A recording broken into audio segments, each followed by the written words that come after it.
J'ai l'honneur de vous présenter notre travail intitulé Étude de l'effet de la polarisation des impulsions laser sur l'absorption par Wärmestrahlung inverse dans le plasma diffusion magnétisé. L'objectif de cette étude est le calcul de coefficient d'absorption de l'énergie d'une impulsion laser dans un plasma magnétisé dans le contexte de la fusion magnéto-inertielle. Cette approche consiste à appliquer un champ magnétique fort sur le plasma de diffusion inertielle.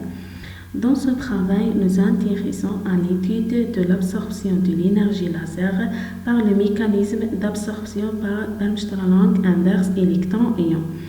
De plus, nous étudions l'effet de la polarisation de l'onde laser sur l'absorption par Wärmestrahlung inverse électron-ion. L'équation de base dans ce travail est l'équation de Fokker-Planck, l'équation numéro 1. Nous considérons deux échelles de temps, une échelle basse fréquence hydrodynamique et une échelle à haute fréquence champ laser. Cette séparation des échelles de temps nous permet d'écrire la fonction de distribution comme une somme de deux parties, à haute et à basse fréquence. Ensuite, nous définissons la coefficient d'absorption comme la puissance moyenne de le temps dissipé par l'unité de volume par le mécanisme de Wärmestrahlung inverse électron-ion, équation numéro 2. Après des opérations mathématiques, nous obtenons une équation explicite de coefficient d'absorption, équation numéro 2.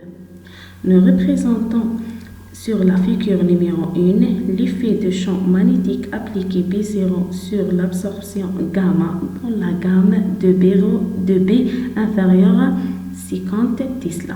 Cette figure montre que l'absorption Wärmestrahlung inverse augmente lentement avec B0. La figure numéro 2 montre que l'absorption diminue avec les longueurs d'onde laser. Nous avons constaté que l'absorption est en effet légèrement plus grande pour la polarisation droite et légèrement plus petite pour la polarisation gauche.